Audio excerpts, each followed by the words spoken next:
Mainely Motorsports is a production of WCBB 10. Production funds for this program are provided through grants from Shaw's Supermarkets, where you're someone special, as well as Seltzer and Ride Home Incorporated, bottlers of Pepsi-Cola.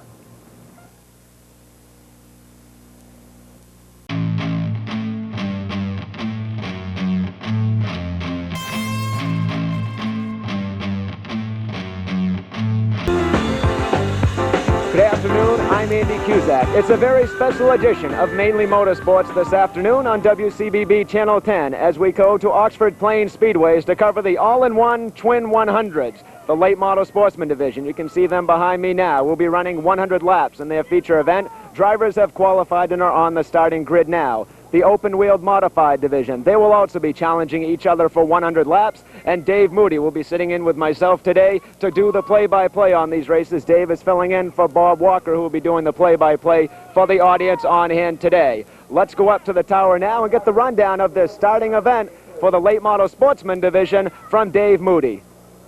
Thank you, Andy. Here's the starting lineup for this afternoon's late model segment of the all-in-one Twin 100s. On the pole in car number 0 from Kennebunkport, Maine, the Irish Angel Dick McCabe in the 1985 Buick Regal. Outside of McCabe, also from Kennebunkport, Maine, car number 144, the Pontiac Firebird for Jeff Stevens. In row number 2, on the inside, in the third starting position, it'll be car number 2 and Reggie Gammon of Turner, Maine. Outside of Gammon, car number 52, another Maine driver from Minot, Maine, it'll be Bruce Haley in the Pontiac. In row number 3 in the fifth starting position, car number 48, the two-time NASCAR North Tour champion in the Allen Lumber Buick Century, car number 48 for Robbie Crouch of Tampa, Florida. Outside of Crouch in the sixth starting position, car number 41, the 1985 Oldsmobile Cutlass from North Ferrisburg, Vermont, and Jamie Obey. Then in row number 4, on the inside, in car number A1, ready to go in the seventh starting position from Detroit, Maine, it'll be Jim McGinnis. And outside of McGinnis, in car number 17, Long, a top runner in the Saturday night late model stock car standings here at the Oxford Plains Speedway, car number 17 for Kelly Moore. And then in the 9th and 10th starting positions on this afternoon's field, in 9th, car number 92 from Augusta, Maine, and Gabe Gabery. And outside of Gabery, in car number 33, the Smith, Whitcomb, and Cook Buick Regal. From Randolph, Massachusetts, it's Joey Carafas.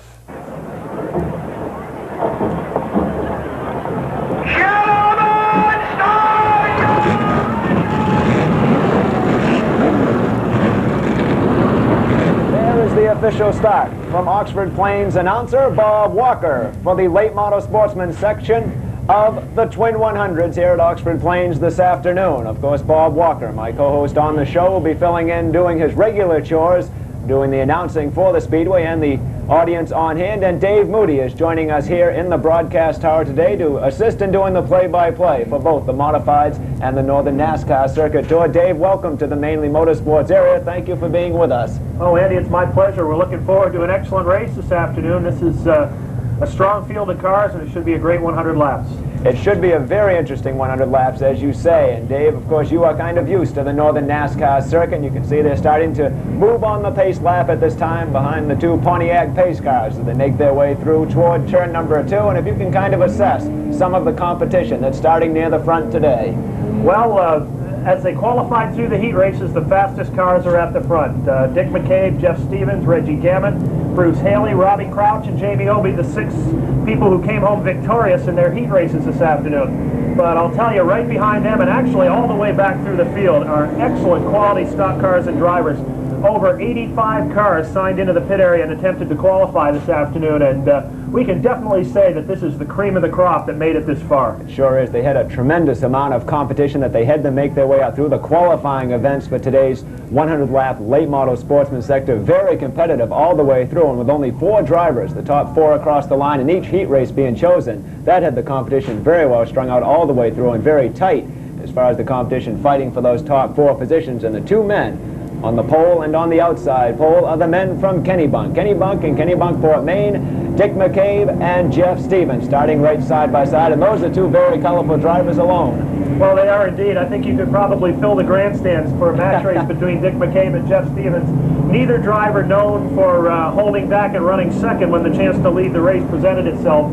And I think when the green flag flies, we're going to see that readily apparent. These are obviously two of the very tightest competitors on the race. I mean, obviously they qualified in those positions, and of course, as you say, I think they really would fill the grandstand with just these two drivers. Two that rather colorful drivers, I guess you might call them, and they're starting side by side. Flagman indicating for one more time through as the Pontiac pace cars come out of turn number 4. Midway through the field, Dave Dion, car number 29, had some engine problems just before the qualifying events. We saw him having the engine torn down in the pit area, had it back together. We're not sure if they put a new engine in or if they had that one fixed. But anyway, he makes it out and he does qualify for the event. It didn't look too promising for him at first.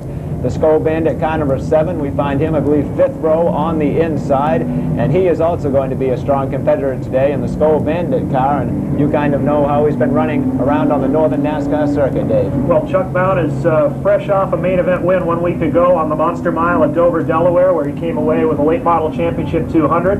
And both Bout and Dave Dion, the two gentlemen we've mentioned already, they started at the rear of their heat field and still came all the way up through to qualify, so they should be people to keep an eye on. The pace car is coming in turn number 4. Now we'll look for the green flag as they come down out of the 4th quarter. The green flag is out and we're underway. On the break into turn number 1, it will be a dead heat between Dick McCabe and Jeff Stevens. Here comes Stevens on the outside now. Stevens finally starting to pull ahead already on this first lap, and the first lap through, it looks like Jeff Stevens will pull off and be the first leader of this race. Stevens in the Pontiac Firebird, car number 144, by 2 car lengths down the back straightaway. Then Dick McCabe in the 2nd spot. Bruce Haley is 3rd. Jamie Obie goes 4th. Kelly Moore makes his way up to 5th. And Joey Karafis is in 6th. Stevens, the leader, the 0. Dick McCabe running in the number 2 position at this time. Bruce Haley in car number 52, still running right on the inside, and that 41 starts pressing on the outside. Jamie Obie in car number 41 works it up into the high groove in turn 3 and 4. Dick McCabe running 2nd, but the battle is for 3rd as Bruce Haley, Jamie Obie, and now Kelly Moore battle. Kelly Moore really working the inside with car number 17. Jamie Obie locked on the outside. McCabe still running 2nd place. And in the meantime, your leader right there, it is Jeff Stevens across the line one more time. McCabe struggling with the number 2 spot, losing time to Jeff Stevens all the way through. Jeff Stevens, as has been the custom over the past couple of years, really flying in the early stages of this event, Andy. But the question with Jeff Stevens has been longevity. A number of times he's run strong up at the front of the pack, but then faded in the late going. Seems to have a lot of problems with his motors, and we know he's had that Howe chassis car, as he always sticks with the Howe chassis car, but the motors seem to be failing him, and that's been his biggest demise so far. Well, right now he's out front and sitting pretty with a 7 or 8 car length advantage over McCabe. As we've got trouble up in the 2nd turn, that's Yvonne Bedard in car number 9, who spun at the bottom of turn number 2. The field remains under green as the leaders race past Bedard's Pontiac, and we'll see if the yellow comes out as they come past the start-finish line. Bedard is moving his car. He's back onto the raceway now. Jeff Stevens will go by this time through turn number 2, and he'll put Bedard down 1 lap in this race. Dick McCabe continues to run in the 2nd spot, and then a fierce battle for 3rd. Bruce Haley finds a way out of the box, holds off Kelly Moore for the 3rd spot. Moore drops back to 4th, then it's Robbie Crouch coming up through for 5th in the V6 car. Haley starting to move to the outside of Bedard now to put him down a lap as well in this race, and Kelly Moore following through in position number 4. Keep your eye on 2-time defending champion of the Northern NASCAR circuit, Robbie Crouch, riding in position 5. Andy, that's one of those V6 powered racers that have run so well here at Oxford all season long.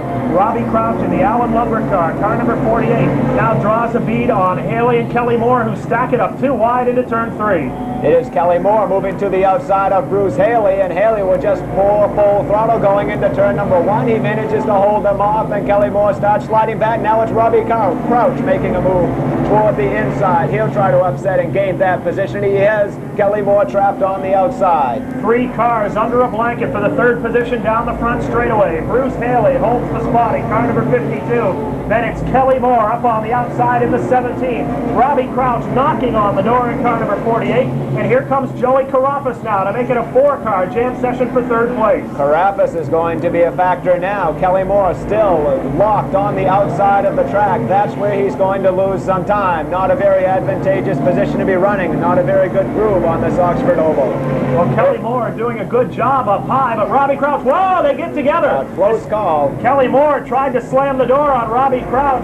The cars came together, but both drivers doing a good job of keeping their cars under control. Now those drivers in positions 3, 4, 5, and 6 are going to start stringing out, son. In the meantime, Jeff Stevens, car number 44, your leader as he crosses the line, and Dick McCabe in the 0, still running position number 2. Jeff Stevens down the back straightaway continues to look strong in car number 144. He just put a lap on Ronnie Moon in the 99. McCabe still about 7 or 8 car lengths back in the 7th spot, or 2nd spot rather, and then a 10 car length advantage back to Haley, Kelly Moore, and Robbie Crouch. The man who started outside pole position is still your leader. In the meantime, it's Bruce Haley, car number 52, still trying to hold off Kelly Moore, who's running 4th in this event as they go through turn 4 and come toward the line to put another lap down. Robbie Crouch begins to work up on the outside of Kelly Moore. Joey Carafas down low in the 33 tries to fill the hole. Crouch now committed to running the high line down the back straightaway into turn 3. Robbie Crouch puts the fender out on top of Kelly Moore, runs and guns on Bruce Haley at the start-finish line. Here is the move. Will he be able to make 2 shots? Jeff Stevens is still your leader at this point, but the big battle is taking place now for position number 3. They're going into 3rd turn at this point. Robbie Crouch moving to the outside of Bruce Haley. He's going to try to make a double play. He's moved over the 17 of Kelly Moore. Now to the outside of Bruce Haley. Haley fights back. And now you see, just coming into the picture, car number 7, the Skull Bandit and Chuck Bound. Bound came into this event, Andy, leading the Oxford Open Series standings. Would like a top finish today to wrap up the series championship.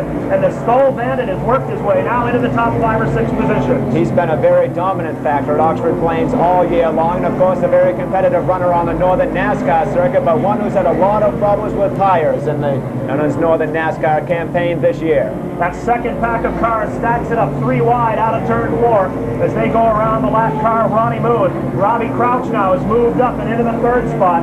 Kelly Moore and Bruce Haley continue to wage war for 4th. Whoa, Moore spinning in turn 4. Does it again, gathers it up and holds onto the spot. But here comes Haley up around Kelly Moore to take over the position. It is Bruce Haley now to position 4. He almost gets loose, going out of the turn, down the backstretch, and Kelly Moore dives back to the inside. It is Joey Carafas and Chuck Bound right behind those 2 drivers. They come out of turn number 4, across the line, and it is the number 17. Kelly Moore still holding position 4 at this point. Down the back straightaway, full contact racing between Kelly Moore and the 17, Bruce Haley and car number 52. Both of those drivers have put the front bumper to the opposition trying to get by. Right now, Kelly Moore has the spot, and then Haley hangs on to the 5th spot, and here comes Chuck Bound up on the outside in the Skull Bandit. The gap has closed down at the front of the pack now. With Jeff Stevens with the lead, he is now only about 3 car lengths ahead of Dick McCabe as they go through turn 2. McCabe really getting some time in that slower traffic, and Robbie Crouch is now the distant 3rd place competitor, about 14 car lengths behind. Well, Andy, Jeff Stevens got tied up in some lap traffic. They were running 2 abreast for about 3 laps. Stevens couldn't find a way by him. Dick McCabe closed the gap. As you said, now he's within 3 car lengths of your leader, Jeff Stevens, in the 144. McCabe is one of those drivers who certainly knows how to use the traffic to his advantage. He's run this oval for a number of years. Now, of course, running 2nd place in this 100-lap race today. Still have not seen a caution flag in this race. With 38 cars on the speedway, that's perhaps surprising that the caution flag hasn't been out yet. Now Jeff Stevens continues to work the lap traffic in a battle back in the pack now, just out of the top 5. Chuck Bound and the Skull Bandit, there he is. He's leading the Oxford Open standings and would look to wrap things up this afternoon with a top finish here. His nearest competitor in the Open Championship standings, Bobby Dragon in car number 711, who's still mired way back in the middle of the pack. Of course, right now, looks like we might have a challenge for the lead. It is Jeff Stevens, car number 144, in the lap traffic. Dick McCabe using the traffic again to his advantage. Now, just about 1.5 car lengths behind. They cross the starting line. Jeff Stevens using the high side of the track to go around Mike Rowe in the 07X. Jeff Stevens, 144, moves midway down the backstretch. He opens up about 2 car lengths of a lead over Dick McCabe, and McCabe will still settle for that 2nd place spot. Stevens, once again, coming up on a big pack of lap traffic as 5 cars string out dead ahead. Bobby Babb, Billadu, Cabana, Larry Karen and Stubb Fadden all battling for position right in front of Jeff Stevens. And this could be decisive as Dick McCabe begins to bear in again in car number 0. The track almost completely blocked with these slower cars that Jeff Stevens is approaching to start putting a lap down. The number 0, Dick McCabe, watch for him to start closing the gap. Stevens has some trouble getting past Bobby Babb. He'll move and weave his way in between Babb and Bud Bilodeau as they cross the line.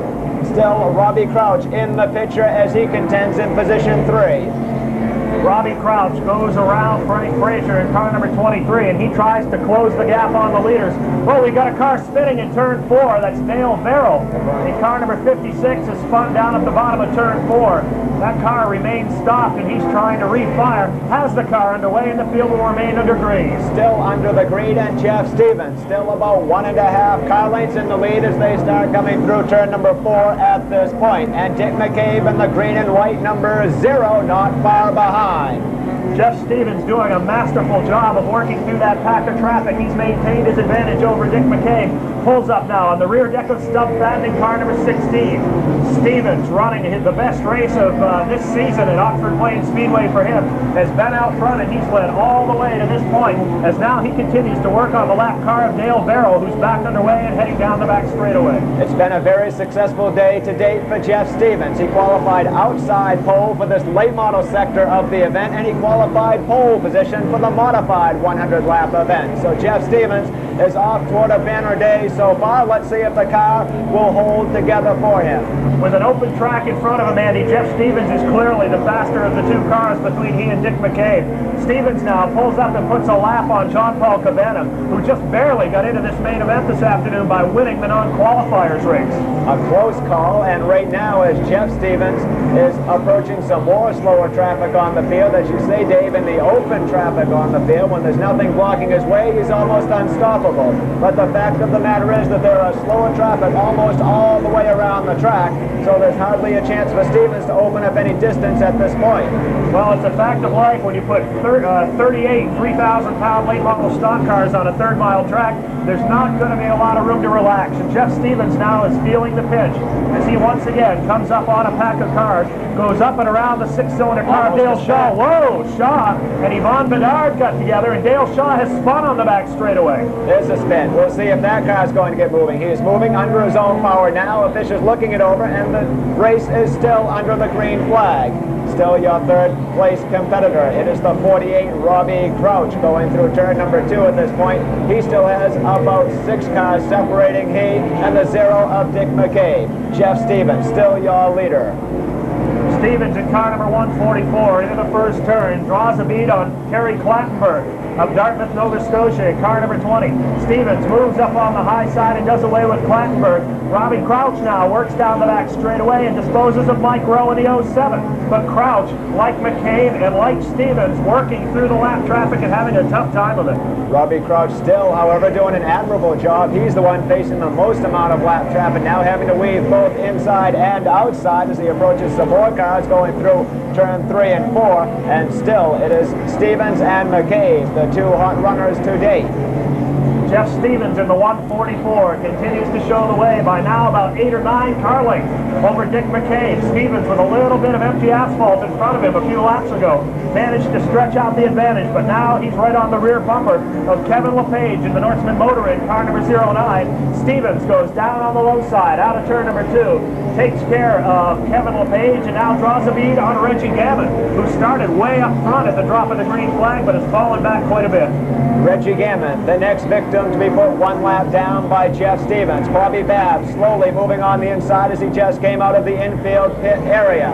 Some more cars pitting on the infield Chuck Bound is in trouble on the front straightaway. Chuck Bound, the Oxford Open Point Series leader, has pulled down off the racetrack on the front stretch, and apparently some trouble on the Skoal Bandit. He's got that car moving again, but the green flag has stayed out. He is backing up, and Kelly Moore is coming down pit road. It's a close call there as Chuck Bound backs his way toward his pit area, stops to see his crew and have some changes made on that car. It appeared just to spin as they were approaching turn 1 to the infield area. He backs it into his pit area. In the meantime, still, Jeff Stevens, with the green flag still out, is starting to run away even more. Jeff Stevens in the 144 with a big advantage over Dick McCabe as they cross the start-finish line. Stevens appears to be pulling away, goes down on the low side of Jamie Obey in car number 41, as Stevens now begins to put some of the middle field drivers down the lap. Stevens is really flying in car number 144. It's got to be a tough task for Jeff Stevens out front today, as he is absolutely undaunted by any of the slower traffic on the field. He just keeps moving inside and outside. A tremendous job by him working his way around. They are approaching the halfway mark. This time through, Jeff Stevens has led 50 laps to the halfway point. He'd like to lead just 50 more. Dick McCabe continues to run in the second spot.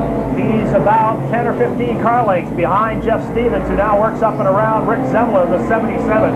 Another 10 or 15 car lengths behind Dick McCabe, Robbie Crouch in the six-banger, car number 48, as none of the top three cars really seem to be able to make much of a rush at the others. But now, Andy, back in fourth spot, still a long way out of it, but really coming up through the pack, Dynamite David Dion in car number 29. The man who is so colorful and was so colorful at the Oxford 250, Dave Dion in the Ford Thunderbird, orange number 29. He comes out of turn 4 at this time. He's running fourth place in this grid. In the meantime, still running second, Dick McCabe. There's a spin on the backstretch as car number 20 went around, but he is still running under his own power. Well, Jeff Stevens continues to show the way, as he has all afternoon long down the back straightaway. Stevens pulls up on an absolutely huge pack of lap cars, Andy, straight ahead. Car number 81, that's Jim McGinnis. Stevens pulls up on the high side, but probably 10 or 12 cars now right on the front windshield of Jeff Stevens. Dave, this is going to be interesting. They're all too wide down the backstretch. Jeff Stevens is still going to use the outside to his advantage, but he's not going to find it too advantageous coming out of turn number 4, because directly ahead of him, they are too wide, and that's going to slow him down unless they thin themselves out before he gets there. He's locked in between Rick Zemler and the car in front of him, car number 22. And Dick McCabe has really started to close the gap now. He's up to within about 5 or 6 car lengths of Stevens. Stevens works around Frankie Frazier, sets his sights on car number 70 for J.P. LaRose, and here comes Dion thrashing his way through traffic. Dave Dion has begun to make up the gap on the leaders. If anyone can pull off the win at the last moment, Dave Dion has proved that he can. He took over the lead in the Oxford 250 on the final lap to roll in and take the win. There's a spin in turn number 1. A car, 2 cars sideways there. Safety officials looking over. Claude Leclerc in car number 11 and Frank Frazier in the 23, both spun. And both cars are underway as the yellow flag didn't come out, Andy, so those two drivers left to fend for themselves. They're back underway. A close call just then going down the backstretch. Ronnie Moon got a little bit out of shape, and Jeff Stevens was making the move by at that time, but Stevens went wide enough to avoid any problems and still remains very firmly the leader. However, he is only about 6 car lengths ahead of Dick McCabe. Here comes Stevens out of turn 2 and down the back straightaway. Only 2 cars now of that black traffic remain ahead of him, but Dick McCabe has begun to close the gap once again as they work their way through traffic. After Stevens gets by these 2 cars, there's a pretty good portion of unclaimed asphalt ahead. So Stevens, if he can take care of these 2, may be in good shape. Stevens is almost out of that lap traffic at this point. Dave Dion now finds himself having to work into the lap traffic as they head into turn number 3. Stevens now takes over the lead completely out of that lap traffic, and it's up to Dick McCabe and Dave Dion, as well as Robbie Crouch, to fend for themselves and get through that slower traffic. Just to run through the lineup again, Jeff Stevens in the 144 continues to show the way. In second spot, Dick McCabe in the 0, letting it all hang out, trying to catch Stevens, but not having a lot of success.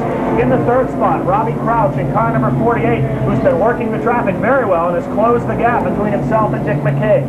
In fourth, it's Dave Dion in the 29. In the fifth spot, car number 71 for Leland Kangas.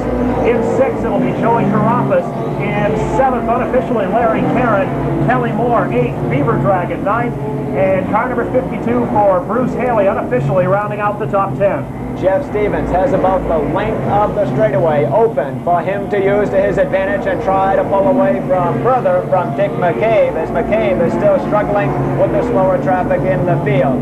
Stevens with the lead position, heads into turn number 3 at this point, and a very comfortable lead. And as we say, Dave, he's got plenty of room ahead of him. Well, he does indeed, but you can never count out the Irish Angel. Dick McCabe is a master at just kind of hanging back, preserving the tires, saving his race car for the last 20 or 30 laps when it really counts. So don't be surprised to see Dick McCabe begin putting on a rush in the next 10 or 15 laps.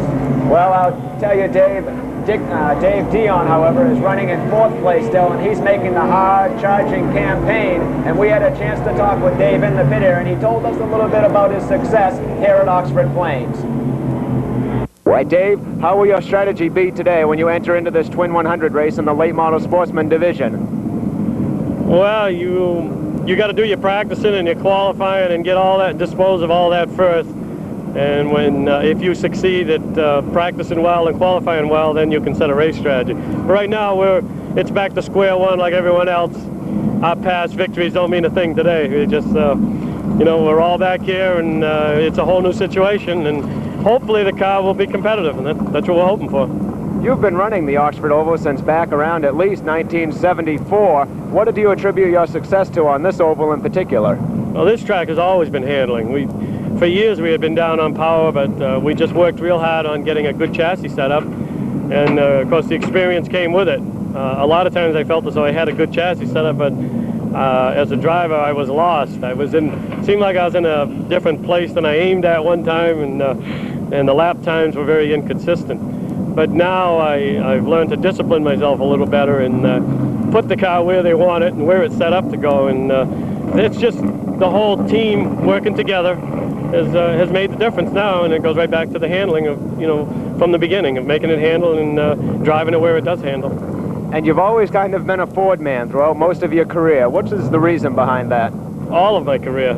We started with them. They were the popular thing to do back then, and then they kind of died out, but we took a liking to them, and even though the odds seemed to be against them, we stayed with them. We like them, we drive them on the road, and we think they're a good race car, and now they're becoming popular again. So I guess it all comes back around again. There was a time when most race car drivers weren't running Fords at all, and of course you still were.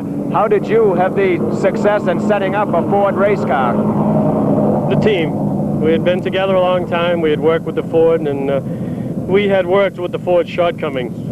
We didn't ignore the shortcomings the Ford had. We worked around them. You know, the Chevrolet had a little better acceleration, and they had the lighter engine and everything. They actually handled better, but my brothers and my team have just learned to offset it. A lot of people have felt through the years that if we would have been in Chevrolet all this time, we would have been even more successful, and I don't really agree with it. I think the Ford's been a lot of the motivation. You kind of stand out, and you just do your own thing, and sometimes that's good. Sometimes it's good not to be a conformist. People just kind of leave you alone. Dave Dion looking for his 3rd win of the 1985 season on the Oxford Oval today, and a $3,000 win at that.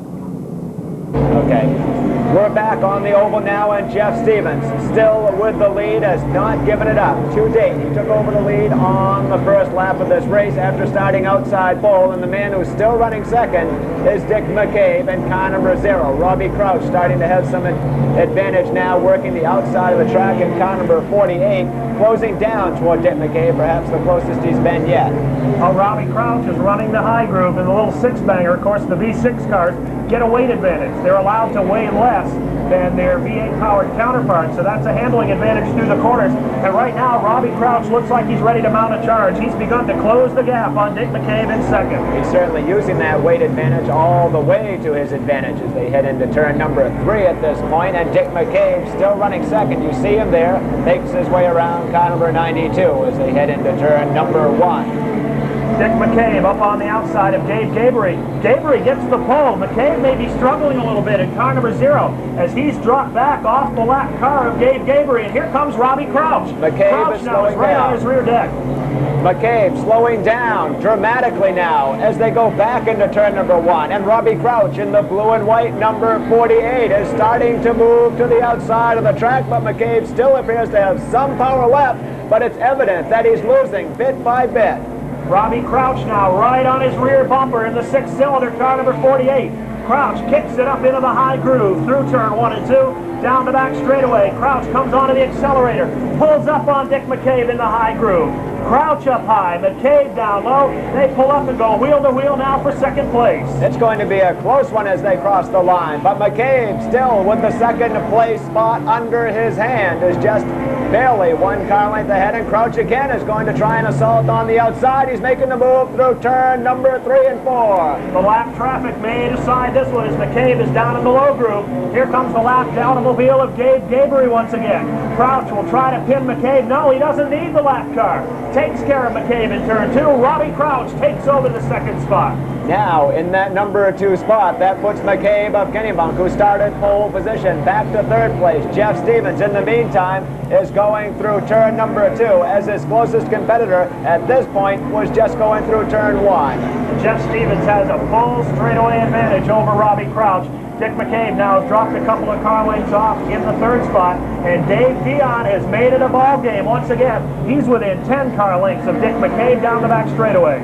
Robbie Crouch has taken over that number 2 spot, and this race is rather critical for him, as he will need to be fighting for those points on the Northern NASCAR scene. Jeff Stevens, still at this time, passes Randy LaJoie to put him one lap down in the race. LaJoie, hardly without a struggle, sees Jeff Stevens move on by. And Randy LaJoie is the man that leads the NASCAR North point standings. So if Robbie Crouch can come up and put a lap on Randy LaJoie and register a good finish this afternoon, it can make the point standings for the Tour Championship even closer. You're right, Dave. In fact, we had a chance to talk with Robbie Crouch earlier today, and he discussed some of those failings going into the race as he's running second place in the Northern NASCAR circuit. However, this year, 1985, has been a tough year for Robbie. He hasn't seen victory lane yet. What has been some of those problems, Robbie?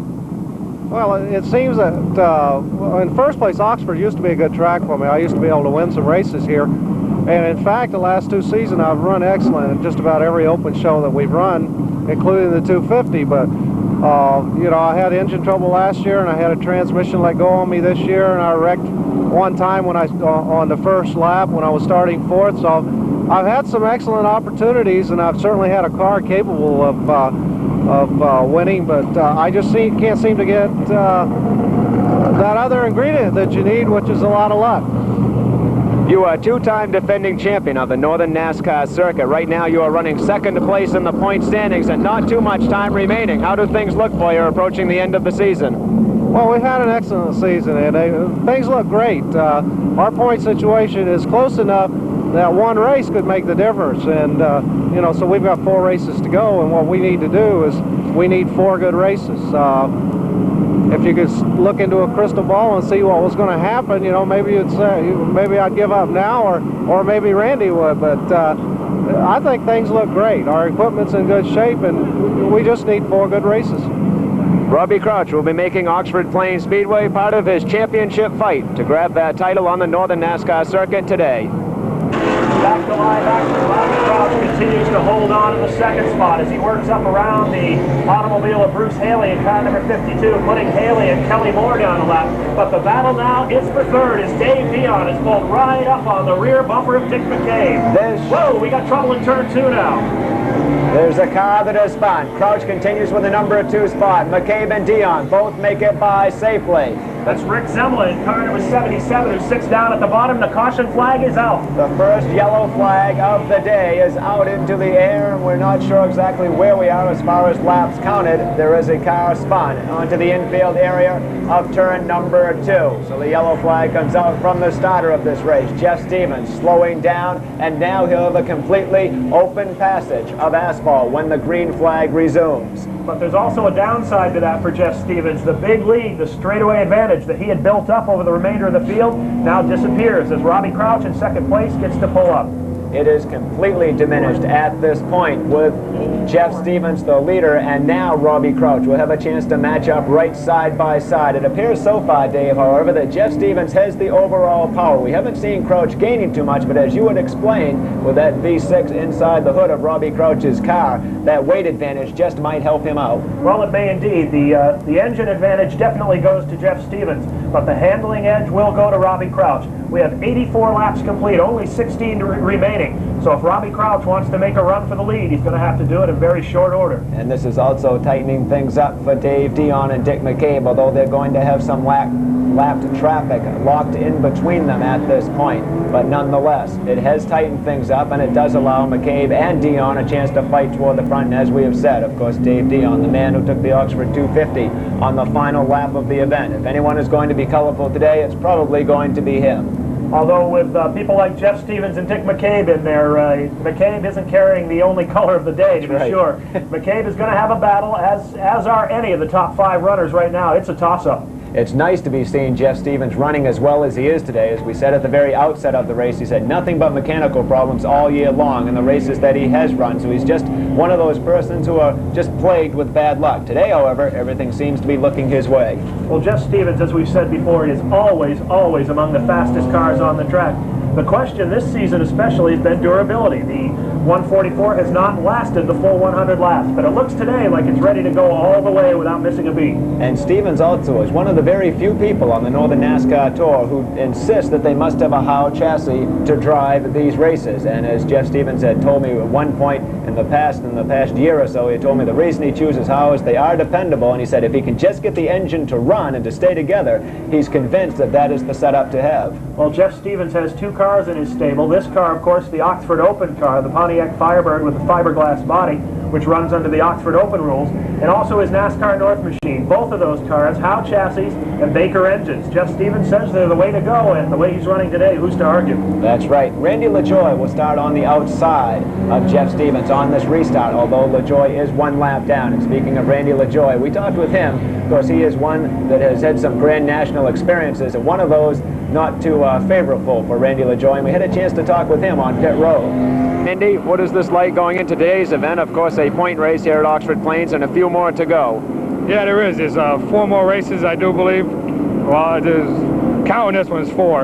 After today, there'll be 3, and I'm really looking forward to Oxford. We changed the car all around here, and we haven't had good luck here all season. We haven't finished the race here all season except 1. So we come here with good hopes and hopefully for a good top 5 finish here today. You're one of the few Northern NASCAR drivers who have also driven Grand National race car. Does that give you any type of an advantage for yourself? I don't think so. I haven't driven them that much. I only driven them 3 times. You know, that's what I like to do in the future. That's why I come up here. You know, the Northern NASCAR is the best circuit to learn on. If you're not a Southern boy, and with a Northern boy, there's Northern Tour. It's the closest things to Grand Nationals that we have, and it's just very ultra competitive. And it teaches how to drive these cars, and the competition is real tough, and it teaches you a lot to get you prepared for the Grand National division. Randy, you have the unfortunate distinction of being one of those drivers on the Grand National circuit who took a violent flip. That was in February during the Speed Weeks of 1984. Can you just tell us a little bit about what runs through your mind when that car took the violent flip at Daytona? Well, I guess through everybody's career, everybody has one bad accident. I guess I just did mine to start of my Grand National career. But it's not a good feeling. I'll go across the infield, the car gets airborne. You're doing 190 miles an hour, and there's nothing you can do besides hang on and relax, and that's all I did. And I got knocked out right away, and I woke up the same day, about 3 hours later, in the hospital with a heck of a headache, and I had one for about a month, but that's the only, never had a bruise on my body. So I tell you, it's a tribute to the car builders of NASCAR, you know, and the safety inspectors, you know, that they build such good, strong cars. And you know, luckily myself, I can walk away with something like that without being hurt, just a minor head concussion. As far as your personal preference, which would you more enjoy? Do you enjoy more running on a short track, or do you enjoy the super speedways? I enjoy the super speedways myself. We went to Dover last weekend. We had a very good run there, and we led the race 150 laps, and 20 to go. The right front hub broke. Nobody's fault. It's just one of those things. I like the 7/8, so 1 mile tracks that we race up here up on North. You know, the half miles, the 5/8. I enjoy them. There's more room. Yeah, I have a lot more fun driving those kind of tracks than I do the quarter miles and the third miles. I enjoy the bigger tracks, but it's part of the schedule. We have to run good in a small track, so that's what we have to do here today, is run good. And the outlook as far as the Northern NASCAR Championship goes, can you pull it off? We're going to try. We had a couple bad decisions last year which held us from the championship, and this year here we're having a good season. So 3 races to go, and it looks like we'll be in pretty good shape. You can never tell, because Robbie, he's awful strong, and you know, Joey, he's in 3rd place right now. It's hard to say. It's only 3 races to go, and we just got to stay out of trouble for the next 3 races. Randy LaJoie, he's driven Grand National as well as the Northern NASCAR circuit, and he's looking for the 1985 championship on the NASCAR Tour. Pace car will be coming in turn number 4, and the field will be looking to get the green flag this time by. Keep an eye on Jeff Stevens in the 144 on the inside of row 1. The green is out. Randy LaJoie, the lap car, got the jump on Stevens. As they go into turn 2, this could really change things around. LaJoie in the 07 has taken over the first spot on the track, although he's not the leader of the race. Andy, but that is very key, that Randy LaJoie had the power to get by Jeff Stevens. And it's very unusual for the man who was down 1 lap to be able to unlap himself from that green flag. Usually the pole sitter, obviously the faster car, and usually seems to pull away, but right now it's a different story, and it is Jeff Stevens who is actually the lead car, and it is Randy LaJoie who is down 1 lap but unlapped himself at this point. Well, Jeff Stevens is second on the racetrack, first in the race. The 144 continues to show the way, but here comes Robbie Crouch up on the high side, taking care of a couple of lap cars, and Crouch now draws a bead on Jeff Stevens. It's going to be close, as we can see, with the final 12 or so laps remaining in this race, just as a guess, and just about 3 car lengths separating Robbie Crouch and the Howe chassis car of Jeff Stevens. This should be interesting as they approach the final laps of this 100-lap segment for the late models. Robbie Crouch broad sliding, car number 48 through the corners as Jeff Stevens now takes another run, and Randy LaJoie down the back straightaway. This time Stevens has a head of steam up, and he takes LaJoie, puts LaJoie a lap down once again, and Robbie Crouch having a little bit more trouble with the lapped automobiles of Brent Hatch and Randy LaJoie now. It just took Jeff Stevens a chance and some time to move out to the lead position again and be firmly in that position, and Robbie Crouch now is going to try to jockey around some. There's been a change in position number 3 as the yellow flag will be making its way out to the air. A couple of cars have spun.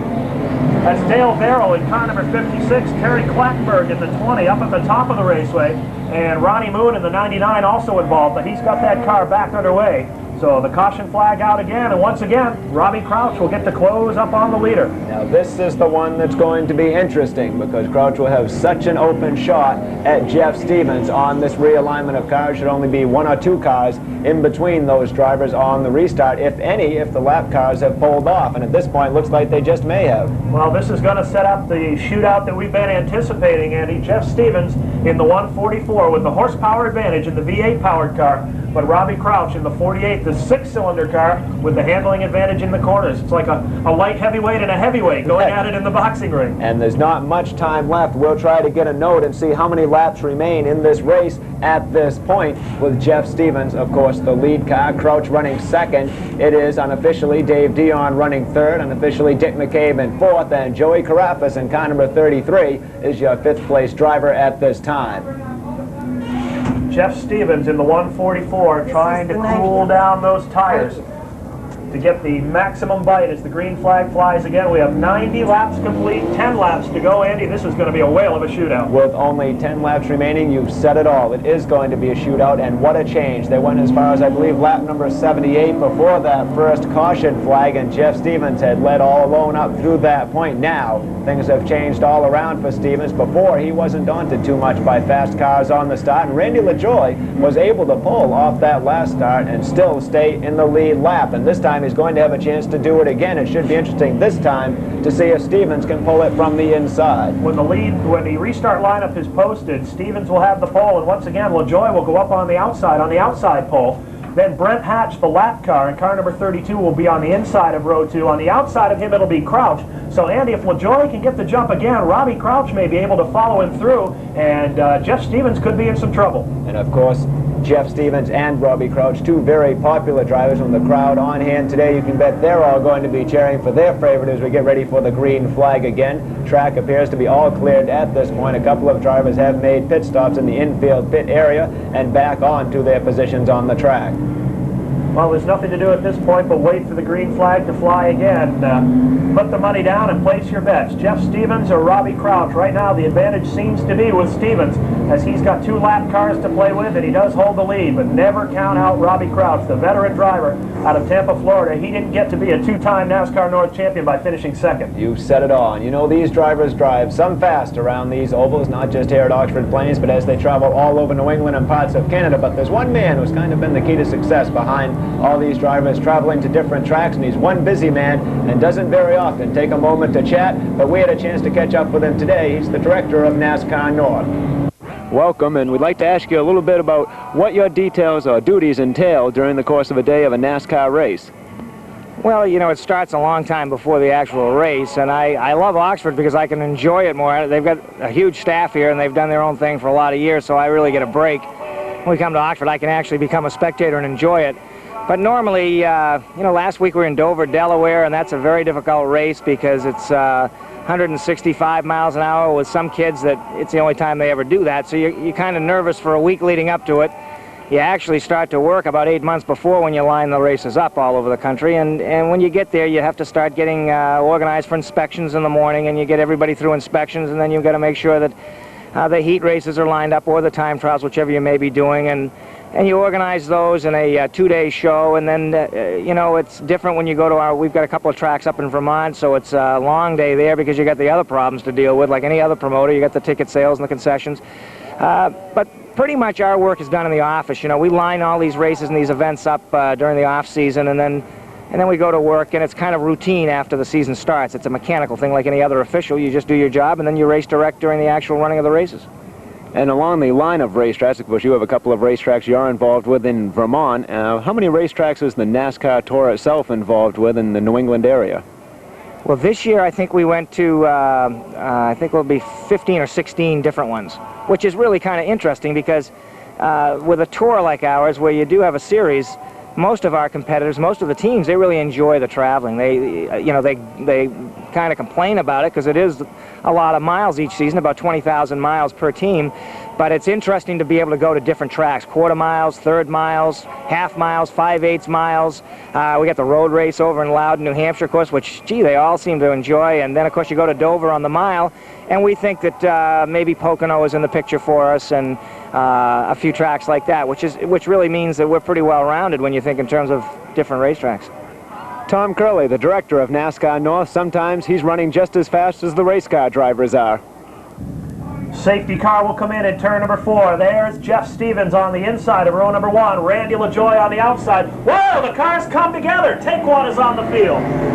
The yellow flag stays out as Stevens got up and into the door of Randy LaJoy, Andy. I think he wanted to make sure that LaJoy wasn't going to beat him to the start again. I think he wanted to keep him plenty wide on the track for this restart. With only 10 laps remaining, you can only imagine that the anxiety is running high. And Robbie Crouch, of course, is just the second row back on the outside, and Jeff Stevens knows that. He doesn't want Randy LaJoy falling off on this start.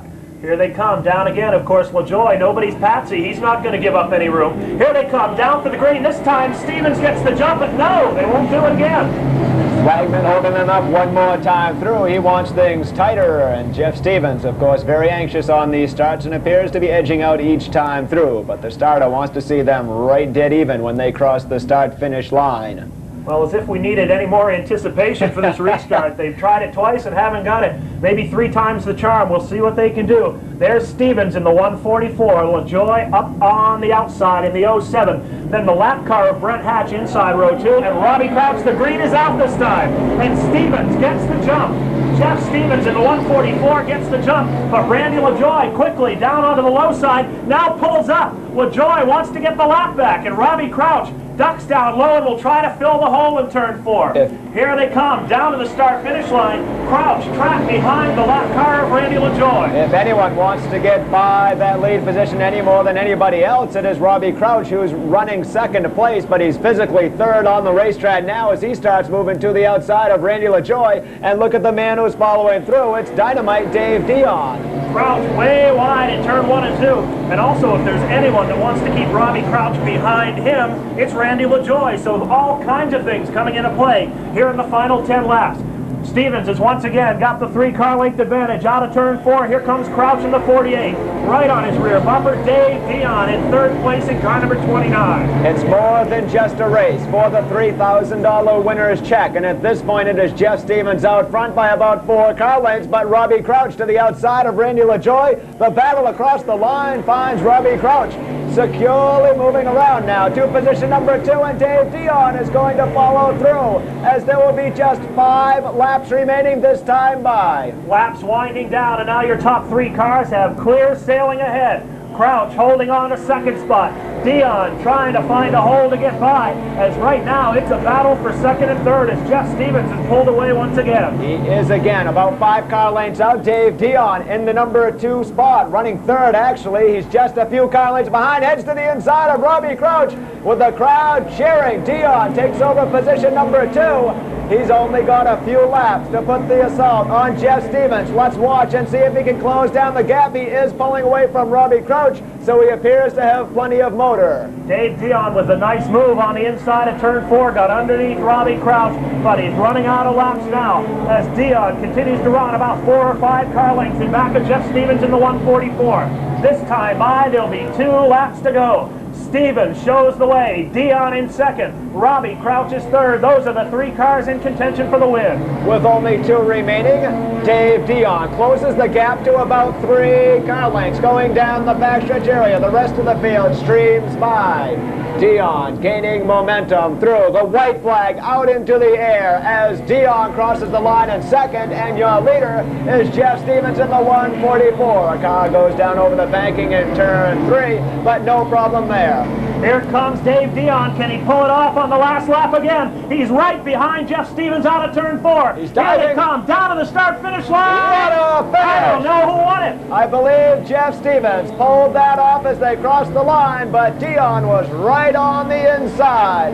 We'll have to wait for the official word, but I think Jeff Stevens, by about the length of a fiberglass bumper, pulled it off over Dave Dion. A man who had as much as a 12-car length lead at parts during this race pulled off the win by just about a fender's length, and it was to the 29 Dave Dion. And as we said earlier in the race, if anyone could pull it off at the end, it would be Dion. However, with the checkered flag at victory lane, Jeff Stevens coasting his way by. He will pick it up and take the victory lap as the official winner of the first segment of the Oxford Twin 100s. Well, it's a happy day for Jeff Stevens, Andy. We've talked about all the hardship that he's gone through this year with the motors and car number 144.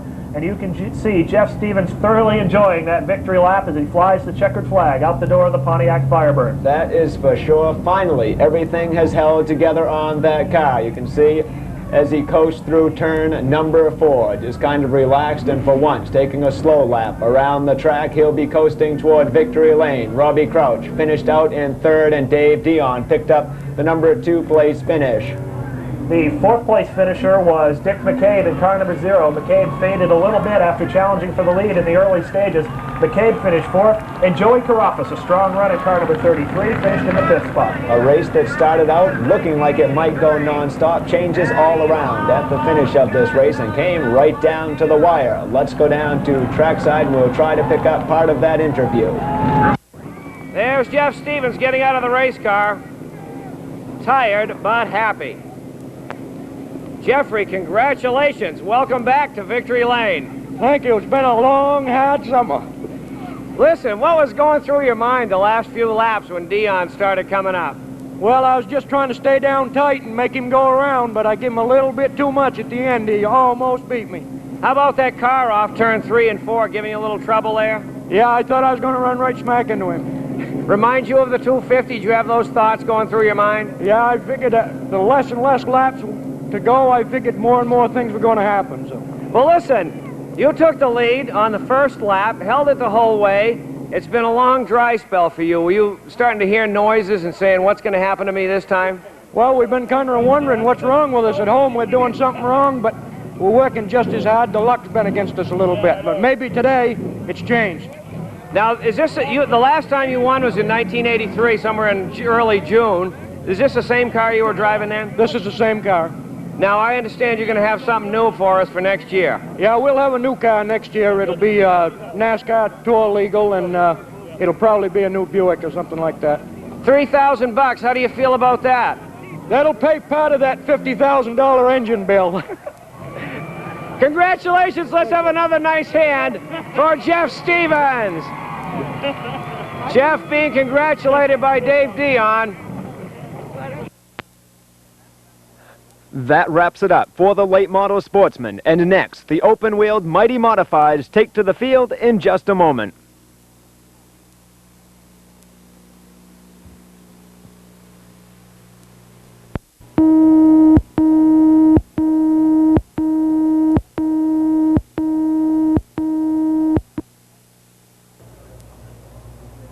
Well, here's the starting lineup for the second half of the Oxford Twin 100s. This for the NASCAR Modified Division. Time trialing its sixth fastest, as the top 6 time trials will be inverted for the start of this 100-lap event. Car number U2 from Fitchburg, Massachusetts, Kenny Bouchard. Outside of Bouchard, 5th fastest time trialer on the afternoon, car number 73 from Ballston Spa, New York, and Flying Brian Ross. Inside of row number 2, slated to go 3rd, in car number 26 from Horseheads, New York, it'll be George Kent. Outside of Kent in the 4th starting spot, in car number 21 from Forestville, Connecticut, Reggie Ruggiero, also doing double duty this afternoon. Ready to go in the 5th starting position, in car number 61, the multi-time modified national champion, the Rapid Roman from Rome, New York, Richie Evans. And outside of Evans, the fast time trialer of the afternoon with a lap at 14.94 seconds, car number 4 from Rehoboth, Massachusetts, Bugsy Stevens. In the 7th starting position, after winning heat number 1, car number 9 doing double duty, looking for the second half of a twin bill win, it'll be Jeff Stevens. Outside of Stevens, in the 8th starting position, in car number 9, New Hampshire, it'll be Dennis Albro. Inside of row number 5, in car number 71, the transplanted late model driver who got his start on the NASCAR North Tour, car number 71 from Agawam, Massachusetts, and John Rosati. And rounding out the top 10 starters in car number 04, it'll be Corky Cookman.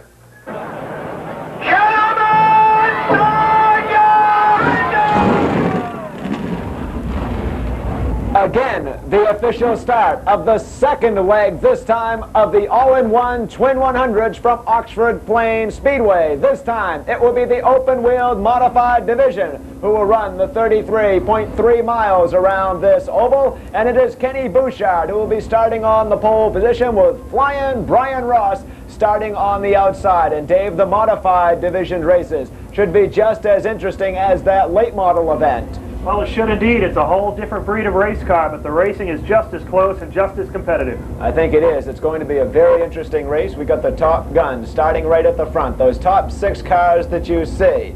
It is Kenny Bouchard, Brian Ross, then George Kent. Second row inside, and as you went through the roster, we found Reggie Ruggiero on the outside. Well, the man who's 3rd row on the outside, car number 4, that's Bugs Stevens. He had the fastest time of the day, and as you had said, with this inverted lineup, the fastest car actually inverts on those top 6 fast cars for the day. And right behind that, in row number 4 on the inside, the man who's just hot off that other 100-lap win in the late model sportsman division, Jeff Stevens. He qualified for that 4th row pole spot that time by picking up the heat win earlier on today. Stevens was yet to finish worse than 1st. He's been on the track in his heat race in both the late models and the modifieds, won both of those, and won the 100-lapper for the late models that was just completed. So Jeff Stevens is, as they say, on a roll. That's for sure, and to say the very least. Of course, he'd like to cop this day off with 2 wins in the all-in-one Twin 100s from Oxford Plains Speedway. Well, the open-wheeled modifieds, as we said, a different breed of race car from their counterparts on the late model circuit. The modifieds, as you can see at first glance, much lower, quite a bit wider. The tires that they run on these modifieds are a good 2 or 3 inches wider than the late model tires. The motor's a little bit more powerful, probably 365 cubic inches, the average on these modifieds, as compared to 311 or 355 on the late models. And also the modified's a little bit more offset, so it adds up to 5 or 10 more miles an hour down the straightaways. That's right. With just that slight more power and the lighter weight, that's what combines for that speed. And these drivers will be approaching speeds probably just breaking 100 miles an hour, we would suspect, by the end of the straightaways, and looking for another 2 laps around the track at this point before the official start of this race for the 100 laps in this division. And it's going to be very interesting. The open wheels, that as you had said, Dave, in these modified divisions, that's what makes this race so tricky because just one wrong move to the right or to the left can send a car into a very violent spin, perhaps even a flip. Well, I guarantee if one of these modified competitors tries to trade the sheet metal like they saw the late models do, we'll know it immediately because somebody's going to be airborne. That's for sure. Jeff Stevens, of course, right there, row number 4 on the inside. He'll be one to keep the eye on. That is a regular Saturday night competitor at Beech Ridge Motor Speedway.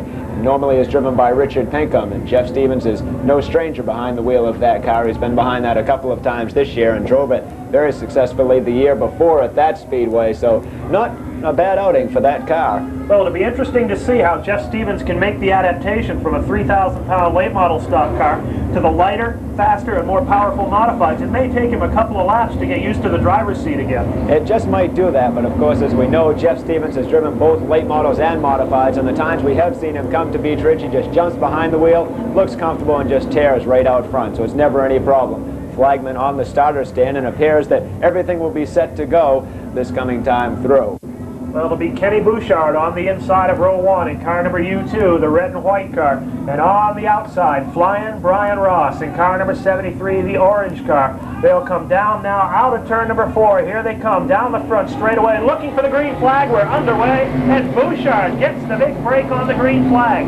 Down through turns 1 and 2. Kenny Bouchard will show the way. The battle for second place. Brian Ross on the outside. George Kent on the inside. They run and gun through turns 3 and 4. Ken Bouchard, your leader at the outset of lap number 1. Flying Brian Ross working the outside, and he almost seems to gain momentum going out of turn 2.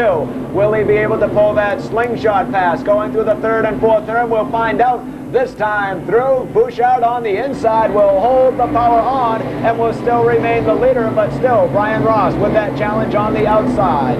Well, Brian Ross challenging for second. Right now, George Kent is third, and here comes Richie Evans, the perennial national champion in the modified ranks. On the march from the middle of the field, Richie Evans is up on the high side of Bug Stevens, challenging for the 4th spot. Down the back straightaway, Evans begins to deal his cards. George Kent is running in 3rd place right now, but it's Richie Evans, that car moving on the outside. The orange number 61 crosses the line. He's still running 4th. It was a close call that time through. Going through turn number 2, Evans full throttle out of the turn and is edging toward that lead for that number 3 position. The Rapid Roman in car number 61, Richie Evans out of Rome, New York. That time across the stripe, led it by about a foot. But George Kent on the low side in car number 26 tries to hold him off. Give the spot to Richie Evans down the back straightaway. Evans is up to 3rd now. Brian Ross runs 2nd. Your leader continues to be Kenny Bouchard. And Bug Stevens, the man who ran fastest today for qualifying events, is currently running on the outside for position number 4 at this point. But in the meantime, of course, still your leader, Ken Bouchard in the U2. Trying to hold off Brian Ross. Ross in the 73 up on the outside. Here comes Richie Evans. Evans fills the hole in the low groove, comes down, he takes over 2nd place. It's not going to take him long, just moved into 2nd from that 5th place starting spot. Now they're coming up on 2 slower cars on the raceway. They'll fade wide, going through turn number 2. Bouchard still with the lead. Evans running position number 2, starts moving wide on the track, and this might be the chance for the pass. Here comes Richie Evans, sets it out a car's width on the front straightaway. Down into turn number 1, Bouchard holds the low groove and the lead. But here comes the Rapid Roman on the outside. Evans pulls up wheel to wheel with Kenny Bouchard in turn 3, challenging for the lead. Bouchard running wild on the inside, trying to hold the lead, but across the line, it is Richie Evans just about her tire's length and running in the number 2 spot out of turn number 2. Starting to edge ahead, it is Richie Evans pulling through turn 3, now through turn 4, and Bouchard slipping back across the line. Your new leader is the number 61, Richie Evans. Evans takes over the lead. Bouchard slips back to 2nd. The challenge now for the runner-up spot as Brian Ross pulls up alongside. Ross in the 73 up on the outside as the orange cars make a run for the front.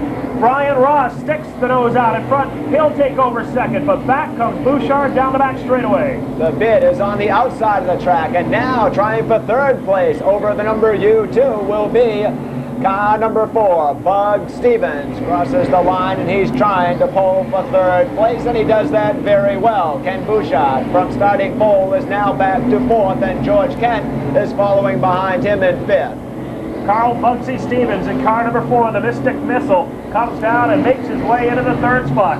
Richie Evans in the 61 continues to show the way. Brian Ross in the other orange car, number 75, is in the second spot. Bugsy Stevens up to third. Bouchard now back to fourth. George Kent fifth. And Reggie Ruggiero has made his way up into the sixth spot. The top 6 drivers that started this race are still running in the top 6 positions, although they have changed around. Richie Evans has moved from his 5th place starting position up to 1st at this point, and Brian Ross still rides the position where he started in position number 2. Richie Evans continues to show his tail to the field down the back straightaway. Evans trying to pull away but can't really do it as Brian Ross remains just a car length behind the Rapid Roman. They move up and around car number 1. That's Billy Clark, who was smoking down the back straightaway. Clark pulls down to the pits and your leaders continue on. Slower traffic again, but Richie Evans will manage to make his way around, and Bug Stevens pulling wide along the backstretch in his car number 4 and heads right toward pit road. Bug Stevens now out of the competition as they cross the line, and they'll put him down a lap this next time through. Your leaders work up on car number 17, that's Rick Bilodeau. Ross comes down on the inside of Richie Evans in turn 3. Brian Ross trying to find a hole. Whoa, we've got a car spinning on the front straightaway. That's car number 11. Spike Manatol in car number 11 as he goes into a spin. That brings out the first yellow flag of this event as Manatol is up against the front stretch wall. He fills the seat for Dave Kluge, and Richie Evans in the meantime still firmly your leader just as they were coming up on a slower car, and they were both, that is Richie Evans and Brian Ross, fighting to try to get around that car and fight to get ahead and get that lead position, especially away from Richie Evans in the case of Brian Ross.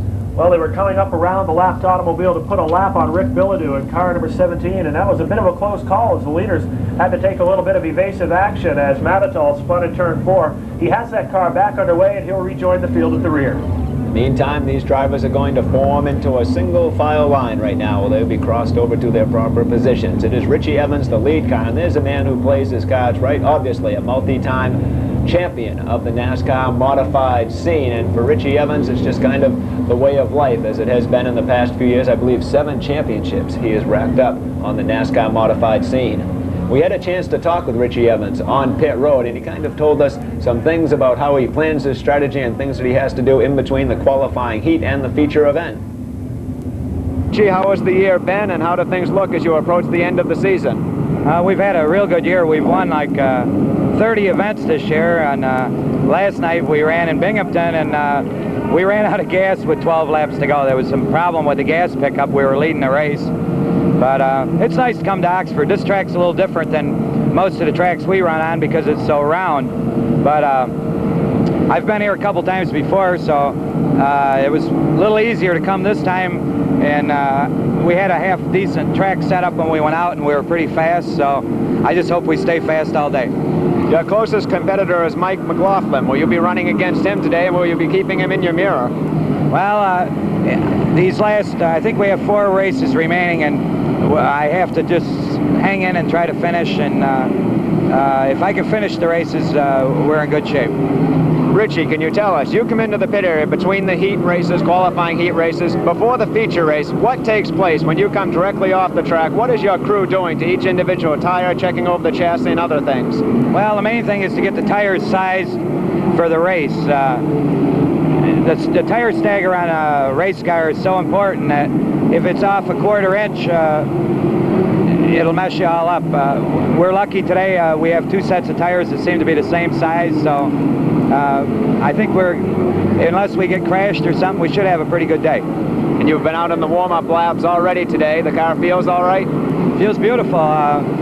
Sun's nice, right temperature. We should have a good day. Richie Evans looks optimistic at today's win. Pace car is moving into turn 3 at this point. It is Richie Evans on the pole position. To his outside, a slower car that is going to be going 1 lap down, Rick Bilodeau. And right behind Evans, looking for the shot through, it's Brian Ross in car number 73. They'll come out of the turn. Green flag back out into the air, and Richie Evans back out into the lead. Brian Ross to move back into the number 2 spot. Rick Bilodeau pulls wide on the track, drops back a number of positions. George Kent now takes over position 3. It is Kenny Bouchard running on the outside with number U2 trying to hold on to position 4 at this point, while 5th place is held down by Reggie Ruggiero. Ruggiero trying to put a run on Kenny Bouchard as the green came out just again, but Bouchard had the horsepower to hold him off in car number U2. Evans and Brian Ross continue to be a streak of orange at the front of the field as they try to pull away from 3rd place runner George Kent down the back straightaway. Orange appears to be the winning combination today. I guess in the case of the late model sportsman ranks, it was Jeff Stevens, orange number 144 to find victory lane. Right now your top 2 cars sporting that orange color, and it is Richie Evans and Brian Ross leading a freight train of modifieds around through the turns. Richie Evans continues to show the way. Ross running in the 2nd spot. George Kent holds on to 3rd, facing a challenge now from Kenny Bouchard in the U2. In the 5th spot, it'll be Reggie Ruggiero. John Rosati, the former NASCAR North driver, has moved up and into the 6th spot in car number 71. In 7th, it'll be Ray Miller. 8th is Doug Heveron. 9th to Corky Cookman. And Jerry Marquis is in the 10th spot in car number 2X. Richie Evans, your leader, and a very familiar spot for him. Find him out front in just about every NASCAR race that he is in these modified divisions. And of course, Brian Ross, one of his most stringent competitors on this tour, as well as the number 3 of Mike McLaughlin. But McLaughlin having some trouble getting up through the field. He's about midway through at this point. Right now, the big battle on the speedway is for the 4th spot. Kenny Bouchard in car number U2 trying to hold off the charge of a very determined Reggie Ruggiero in car number 21. Ruggiero goes down the back straightaway. Once again, looks up on the high side. Whoa, we've got a car spinning. It's Bilodeau on the front straightaway. Smoke billows out of the air as he takes that car around into a spin, and the yellow flag comes out, and another car going into a spin as the 00 makes its way by. Yellow flag coming out into the air. Looks like an engine may have grenaded beneath Bilodeau's hood. Boy, it sure did, Andy. The front straightaway is just covered with water and oil, and a couple of the lead cars came down the front straightaway to take the yellow flag, and they got sideways.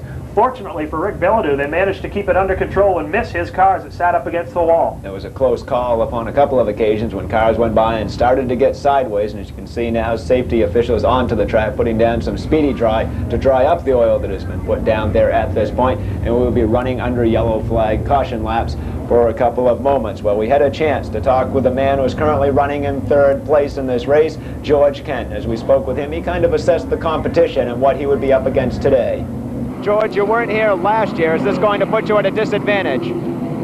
I don't think so. We were here the year before, learned a little bit and stuff, and I think we was here one time before that. So the car feels pretty good today. I'm pretty happy with everything. George, you're running a Troyer chassis. Is that what you normally run on your regular circuits all year long? All of last year and all up until about 4 or 5 races ago and stuff, I run a car that we build ourselves. How do you find running the Oxford Oval itself and the type of speed you're getting up to? Of course, you run on as big as half-mile tracks and even larger. What is it like running the shorter 3rd-mile track? Oh, it's fun. Oxford's tough. It's you definitely got to have the chassis and stuff a lot different from the bank tracks and a lot of the stuff that we're generally used to, but it's working along pretty good. Looking at the competition you're up against today, who are going to be your toughest competitors? Richie Evans, he's always the main one to beat, I guess, at this point. And there's so many other good cars. We got probably 8 or 10 good cars capable of winning. George Kent is ready to go today. Pace car is coming in with 27 laps down, 73 left now. Brian Ross up on the outside of Richie Evans will try to get the jump, but as the green flag comes out, Evans once again holds on to the lead. Ross sticks it back in single file down the back straightaway. George Kent holds on to 3rd, the battle again for 4th. Kenny Bouchard up on the outside of Reggie Ruggiero. Ruggiero in the 21, Bouchard slips back in the U2. Ruggiero will take the spot. And as George Kent had said, his strongest competitor today will be the leader at this point, and it's Richie Evans. So if Kent wants to become into the competition at this point, he's got one driver to get ahead of, and there's a car going into a spin near turn number 4, limping out into traffic. But no, he's going to keep his car moving, and it will be no problem. Ray Miller with some obvious rear end problems on car number 91. The right rear axle has now come out of that car on pit road. The field remains under green. Richie Evans continues to lead. And there's the hot battle for 5th and 4th place. Ruggiero and Kenny Bouchard. Richie Evans in the 61 is your leader. 73, Brian Ross still right on his rear deck in 2nd. George Kent in the 26 looking for a mistake to take advantage of in 3rd. And it's a very distant 6th place at this point, but John Rosati in car number 71 is back at that point. He is about 8 or 9 car lengths behind Ken Bouchard in the U2 at this point as they go through turn number 4. Reggie Ruggiero in car number 21 rather, the Southern New England Eggs car, down the back straightaway. He's in the 4th spot. He's put a little bit of distance between himself and Kenny Bouchard in 5th. So Reggie Ruggiero now, Andy, may be ready to make a run at the front. It could be true. Ruggiero, of course, one of the hot competitors, and a rather new car for him. I believe only a couple of outings in that car for him, so it's just a matter of kind of getting used to that car at this point. However, for Richie Evans, of course, no strange car for him, just running away with things at this point. Well, Richie Evans in a familiar car and in a familiar position right up at the front of the pack. He shows the way since the early stages of this event. He came from about the 5th starting position, came right up through on the outside and put everyone to bed in the high groove, and now he shows the way down the front straightaway. He moves past Gary Drew in car number 71X, as does Brian Ross with the number 73. Not much traffic ahead of Richie Evans at this point. Just one more car, several car lengths ahead at this point, and it's the 04 Corky Cookman who will have to put one lap down, but that's a ways to come. In the meantime, pretty much open area for Richie Evans to start pulling away, and he's really only the matter of a couple of car lengths ahead of Brian Ross. The Rapid Roman continues to show the way out of turn 4. Ross is 2nd. Kent goes 3rd. Ruggiero still now working the rear deck of George Kent for the 3rd spot. He runs in 4th. Kenny Bouchard is 5th. John Rosati in the 71 has come all the way up to 6th. The 7th spot, it will be car number 2X, and we've got a car stalled in turn 3. The 00, Doug Heveron, has come to a stop in turn 3, and the field manages to sort their way by as the yellow flag comes out. Well, it is the 00 is himself moving again. That's Doug Heveron in the 00. I don't know what the problem was up there in turn 3, but he has a left front flat tire on the number 00, and it is Heveron who will make his way down the backstretch at this point. You can see action on pit road at this point as Tom Oliver in car number 63 just pitted. Of course, your leader is still the number 61, Richie Evans at this point.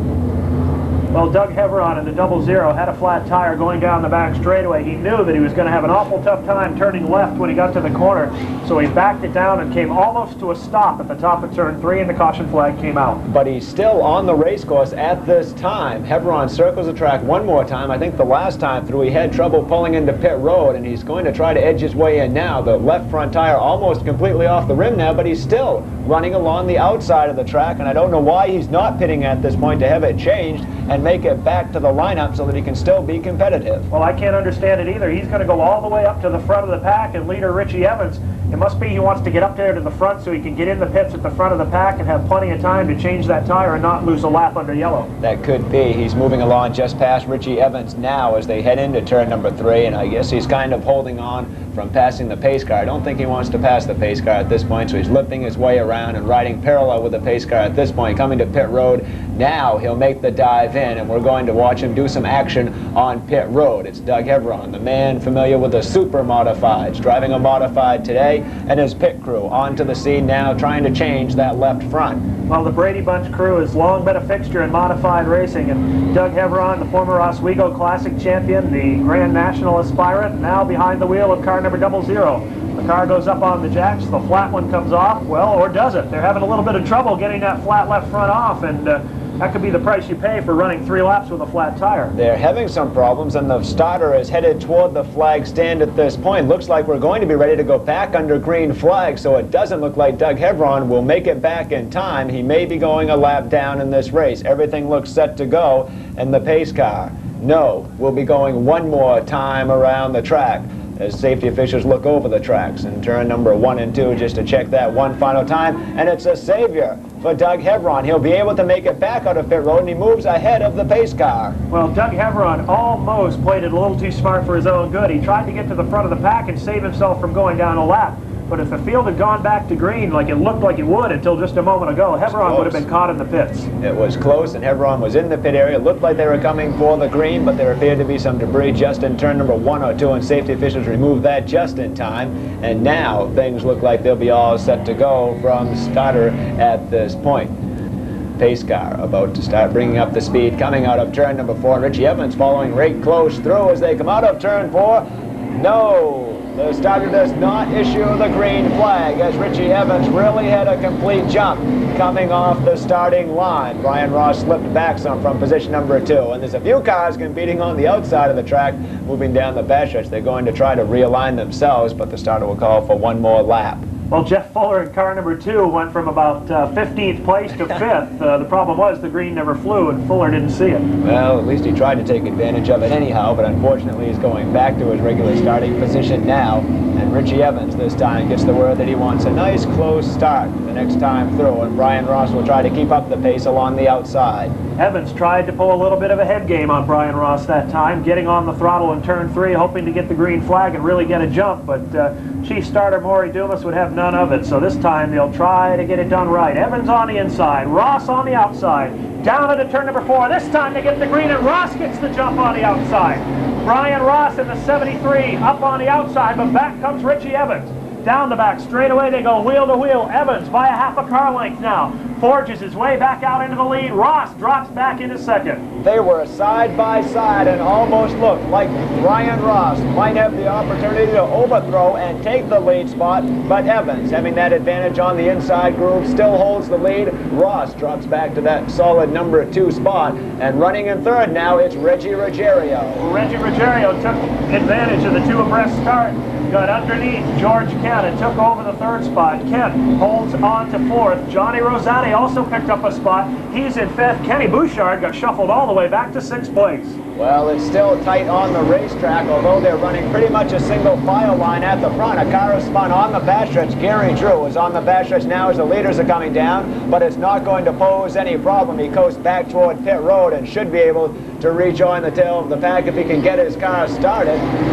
Safety officials look it over. Drew has his car moving. That's not going to cause any problem. Richie Evans still with the lead moving down the backstretch. And as they head through turn 3 and 4, Brian Ross noting the back bumper of Richie Evans as they approach turn 1. Well, the Big Orange Express continues to rampage down the back straightaway. He holds on to the lead. Richie Evans of Rome, New York, but right behind flying Brian Ross. And if anybody is going to get around Richie Evans, it would be Ross. Ross has been the main threatener to Richie Evans' crown this year. And although Evans has pretty much wrapped up the national championship once again, Brian Ross has taken down more than his share of wins in 1985. That's right. That's why they call him Flying Brian. Running in the number 2 spot right now and really looking over things well on Richie Evans' car. And Evans not pulling away like we've seen him do in other modified NASCAR races. Sometimes Evans has held almost as much as a half of a lap lead over the rest of his competitors. So this is actually a close race as far as Richie Evans is concerned. Well, it is. I think, though, that the fastest car on the track right now may well be Reggie Ruggiero in 3rd place. Ruggiero in car number 21 has come from the middle stages of the pack at the start of this race. Whoa, Kluge spinning again in turn 4, and this time he tags the wall. The caution flag is out again. Spike Manitow filling the wheel for Dave Kluge. He's up against the front stretch wall for a 2nd time today. Richie Evans still remaining your leader. In 2nd place still, it is Brian Ross. You can see Manitow up against that front stretch wall now. It brings out the caution flag, and safety officials will move to that area to check it over at this point. Well, Manitow has now figured out that he definitely doesn't like turn 4 at Oxford. He got a little bit sideways coming out of the 4th turn and past the main grandstand. Got up there on that reverse banking and it was all over. Slid right down and gave a little tap to the outside retaining wall. Reggie Ruggiero now riding in the number 3 spot on this grid. We had a chance to talk with him on pit road, and it's kind of a new car for him entering into this event, one that he hasn't seen too much of the wheel of. From Forestville, Connecticut, Reggie Ruggiero will be in the modified division today for the 100-lap open competition race here, and it's a NASCAR sanctioned event. What will this do toward your point standings? This is only points for Gatorade Circle Champion races, and I didn't compete in all the races this year, so I'm like 20th or something, so I'm not really worried about the points. We're just worried about making money. And Reggie, the car itself that you're driving today isn't the car that we normally find you behind the wheel of.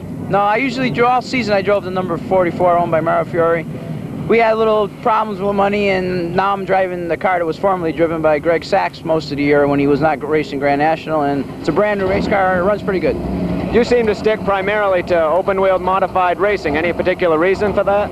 Well, it's just trying to get it right. Right now I'm driving Henry Shaw's backup car. I raced it at Dover, and I'm racing it here today, and I'm looking forward next year probably to go down south, look for a little better sportsman ride for down south. And how has your outings been here at Oxford Plains Speedway? Have you fared fairly well in the modified division races? Yes, in the modified, well, my best finish I think in this race was like a 4th or 5th like 3 or 4 years ago. And I came here a while back in the 250 this year with the Shaw car, and I didn't qualify because I got wrecked, but I'm looking forward. I like the racetrack. You've had some practice laps out there. How does the car feel? This car is going real fast, and the late model car is going just as fast, and I look for good things today. The sun's out. Reggie Ruggiero looking up for today's wins in both divisions of the Twin 100s. Well, the modified race is about to resume again, and Jeff Stevens, who won the first leg of these Twin 100 races here today at Oxford Plains Speedway, is running near the tail of the pack now. He's had some problems today and keeping pace with these drivers after starting, I believe, 7th on the starting grid. So he's had some problems today, but nonetheless, he's just back in the pack, and who knows, with 47 laps complete at this point, he just still might have some time to make his way up through. Safety car getting set to come in turn number 4. Once again, Brian Ross up on the outside of Richie Evans will get another shot. No way. Richie Evans gets the jump on the inside. Evans holds him off, and here comes Reggie Ruggiero. Ruggiero in the 21 down the back straightaway, trying to deal on Brian Ross, but Ross holds him off. So the top 3 cars remain unshuffled. Evans is first, Ross is second, Ruggiero third. Richie Evans back out front just like he was near the start of this race when he took that lead over from Ken Bouchard, and the number 73. Brian Ross running number 2 on the field right now. Reggie Ruggiero still holding on to 3rd place, although he did have that close shot at the inside of Ross to try to gain another position. Reggie Ruggiero running 3rd in car number 21, then right behind him you see car number 26, and that's George Kent. Now in the 5th spot, Little John Rosati in car number 71. In the 6th position continues to be Jerry Marquis, and the yellow flag is out as we've got a car on the sandbank on the back straightaway, and that is car number 0 for Jerry Bly. Jerry Bly takes a spin there, but he's going to bring his car back out and still join this race. And there's another car off over turn number 2. It looks like car number 79. That's Dave Resendez in car number 79. He's off in turn 2, so a couple of cars off course now. We'll go and retrieve those 2 automobiles, and then we should be ready to go back to the green flag. On pit road, Jerry Bly moves the number 0 there to have it checked over, and looks like he might be able to just to move right back on, take the tail end of those his crew members looking over that car at this point, doing some work on the right rear tire. They might be changing, and you can see one of the air tanks coming out now. Looks like they'll be putting some air into that tire.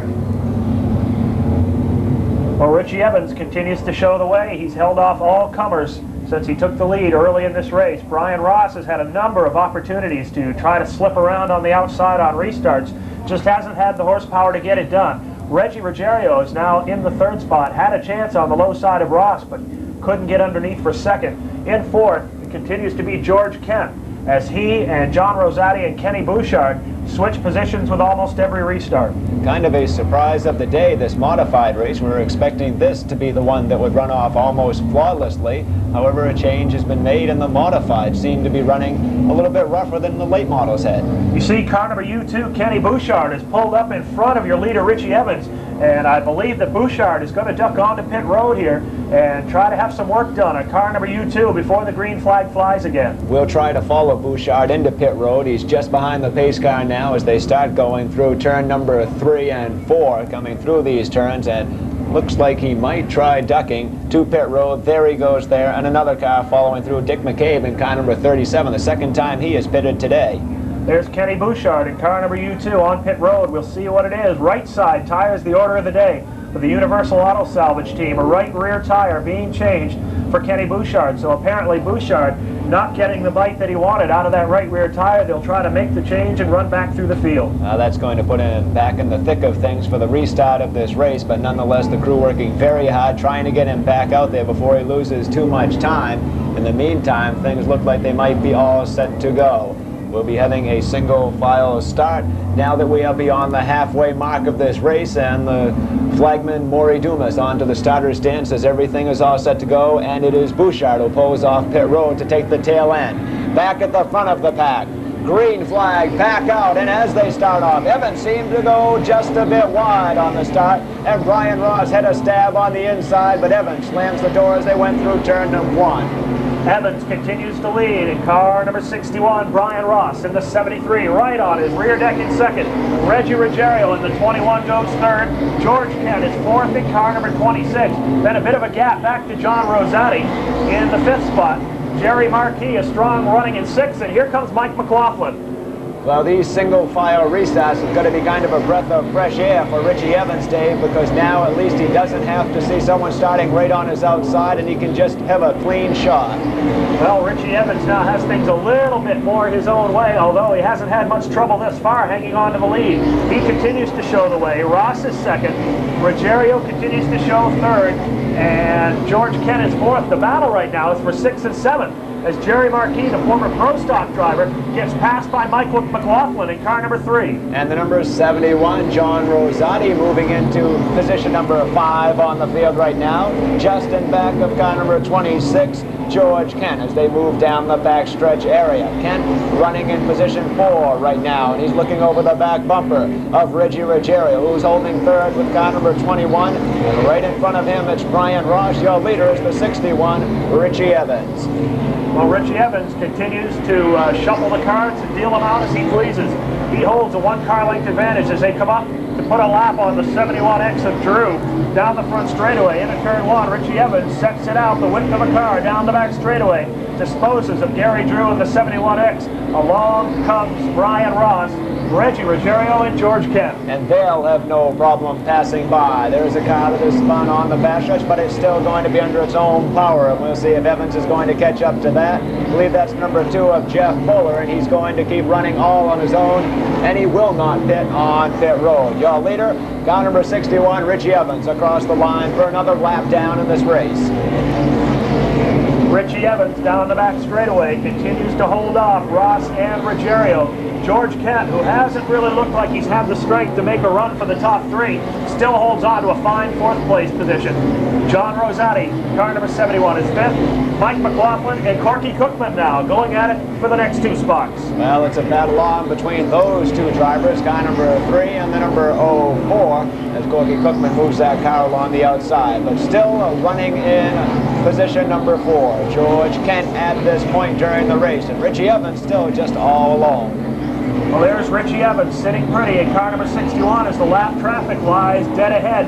It's Bob Park down on the inside of the 19, and there's Jeff Fuller in the 2X after tagging the backstretch retaining wall, continues on. So Evans puts it up into the high lane, puts Bob Park down a lap, and now draws speed. Whoa, we've got 3 or 4 cars jamming in front of Richie Evans.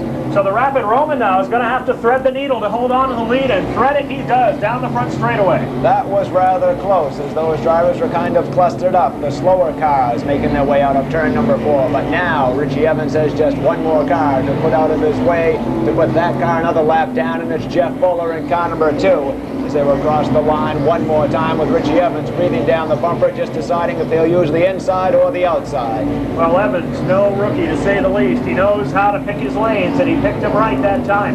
Came through and held on to the lead. Jeff Fuller still remains just ahead of Richie Evans. There you saw Reggie Ruggiero and George Kent, who run in the 3rd and 4th positions. John Rosati and Corky Cookman and Mike McLaughlin now continue to wage war for the 3 spots right behind George Kent. Richie Evans still working along the outside of car number 2, Jeff Fuller, to finally make his way by and put Fuller down a lap in this race. The next driver to have to take a shot at that will be Flying Brian in car number 73, while still the 3rd place car is Reggie Ruggiero. Reggie Ruggiero in the 21, as we mentioned, a brand new ride. We heard him talking about it a little bit earlier. Ruggiero has apparently adapted himself rather quickly to the driver's seat of car number 21. A strong third place position right now, and it remains to be seen, though, if anybody's going to be able to make a run at Evans. That's right. Evans, although he's not too far out in front, he does have a lapped car in between him now, with Jeff Fuller kind of aiding some blocking at this point. In the meantime, it is George Kent following through behind the number 21 of Reggie Ruggiero, still in position 4. So those top 4 drivers haven't really traded too many positions in the last 20 or so laps. Ruggiero goes up on the high side of Fuller down the back straightaway. He'll try to put Jeff Fuller behind him and in his rear view mirror as George Kent hovers right on the rear doorstep, waiting perhaps for Reggie Ruggiero to make the mistake that might let him get by. The race is pretty much a single file line now, aside from the lap traffic on the field. The drivers are having to maneuver themselves in and about, and you've got to really give Richie Evans credit the way he made his passes through that last thick group of cars, because that is really something, to be able to have the technique, the style, and the nerves to just be able to dive and pick a route and know where that route is in a split second. Well, Andy, Richie Evans now has begun to pull away from the field. He's got about a 5-car length advantage over Brian Ross, as Ross seems to have lost touch with Richie Evans as they went around the lap cars. Ross holds on to second. Ruggiero is still third. George Kent is fourth, and here comes Corky Cookman. Cookman in the 04 has come from way out back, and now he challenges George Kent out of turn 4. And that 5-car length lead that Richie Evans had really is the biggest lead we've seen him have today. Now, Corky Cookman starts moving to the outside of George Kent, and he'll gain 1 position over Kent. Cookman up on the outside in the 04, really making a run in the late stages of this 100-lap event. Cookman goes by Kent, who begins to show a little smoke in turn 4, or turn 2 rather, and gathers it up. Cookman now pulls up on the outside of Reggie Ruggiero for second. Cookman really putting on a show for the fans here in the late stages. Corky Cookman, and there's a car has spun in turn number 1. Cookman makes his way just below. It is car number 35 that comes to the stop in turn 1. That's S.J. Avanson in car number 35. S.J. spun, he tangled with the 0 of Jerry Bly up there in turn 1, and the leader's got a real good look. One of the questions right now, though, is George Kent, as he is really blowing some smoke down the front straightaway. Kent pulls to the pits in car number 26. He is on to pit road now. Looks like he's going right behind the garage area of pit road to come to a stop. We believe he may have lost his engine today. Still in turn number 1, the number 35. SJ waiting there, kind of waving to the wrecker crew at that point, saying he needs a push to get going. And the wrecker crew says, we'll wait until the cars are finished passing, if you don't mind. But S.J. Avanson, a tough competitor, a multi-time feature winner, and a former track champion at the Riverside Park Speedway in Massachusetts.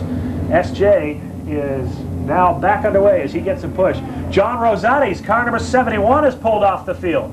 Rosati now, I think, meant to just come to the pits. He's pulled behind pit wall by mistake, and now he comes back out. So John Rosati, after a bit of an off-road excursion, is in the pits for new tires. I think he mistakenly chose part of the figure 8 track here at Oxford Plains Speedway to make his way onto pit road. That's not the area he should have used. He's going to lose some time on that. And we had a chance to talk with John Rosati. He's kind of a converted late model sportsman driver, and he told us some about that. You kind of get out of the late model sportsman ranks in 1974. What brought on that change?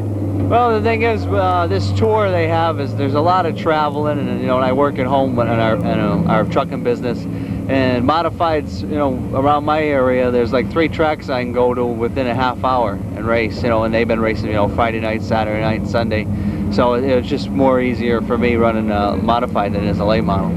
You've been to Oxford Plains before behind the wheel of a late model sportsman in 1974. I believe you finished second in the Oxford 200 at that point. Now this is your 3rd appearance in a modified, and how are you getting adapted to the track behind the wheel of a modified on this asphalt oval? Well, it was a few years before they had a modified race up here, so it's, you know, I'm almost in the same boat as everybody else. It's a strange track because we don't come here every week. You know, we just got to try and get the car set up to run the 100 laps. You've had a fairly successful season too, running your regular track at Riverside Park, haven't you? Yeah, that's my hometown track. It's right, you know, it's right in Agawam, and we won the track championship there this year. And then after the season's over, they have a 4-race series, and right now we're leading that. Going into next week is the last race. And who will some of your tough competition be today? Oh, Reg Ruggiero, that's driving the 21. Richie Evans is always tough. You know, there's a lot of tough cars going to be here today. In the qualifying, do you think that will be difficult? So far, them Bush Pole Awards, I won 3. I think Richie's got 4, Spencer's got 3. So it'll be good, time trial and session today. John Rosati behind the wheel of a modified, looking for his first win ever at Oxford Plains. 74 laps down, the field looking for the green flag. Richie Evans, Brian Ross, and now Corky Cookman in third. As Andy, the tires have really become a story here. A number of the top cars have had to pit for new rubber. The ones that haven't, of course, Richie Evans and Brian Ross at this point. So we're going to see if those drivers with 74 laps now complete, just 25 laps remaining this time through. We'll see if that's going to come into play on them, if the handling will start going astray. What's going to be interesting to see as well, Corky Cookman in the 04, just as we start to say it now, Cookman begins to work on Brian Ross. He came up through the field like he was shot out of a cannon. Corky Cookman may very well be the fastest car on the racetrack. What an incredible run Corky Cookman has had as he starts moving along the outside of the track in the number 04. He started 10th on the grid, and now he's trying a shot at the number 2 spot as they cross the line. Cookman had the drag down the back straightaway, now pulls up again on flying Brian Ross. They go nose to nose down the back straightaway. Corky Cookman takes over second. He wants more. He sets his sights on Richie Evans into turn 4. What an incredible run by Corky Cookman, the story of the day. It has to be. No one else could get near Richie Evans, but now Corky Cookman running on the outside with the 04 passes Flying Brian to take over position 2, although Ross will draw back to the inside, and it is Cookman who still runs the outside, has taken over second place. Now looks like he's headed to the outside of Evans. Here comes Corky Cookman in the 04, up on the outside of the Rapid Roman, down the back straightaway. Corky Cookman pulls alongside Richie Evans, drops back just a bit through the corner, sets his sights down the front stretch, pulls up again on Richie Evans in turn 1. He is really pouring on the power at this point. Just an emphatic run on this part as he goes wide now on the track, really running rampant. And he will go around to move into that lead spot. A phenomenal run for Corky Cookman. Came out of nowhere after starting 10th in car number 04. Puts his way around Richie Evans in the high crew. Corky Cookman in the 04, now your new leader in the late stages of this event.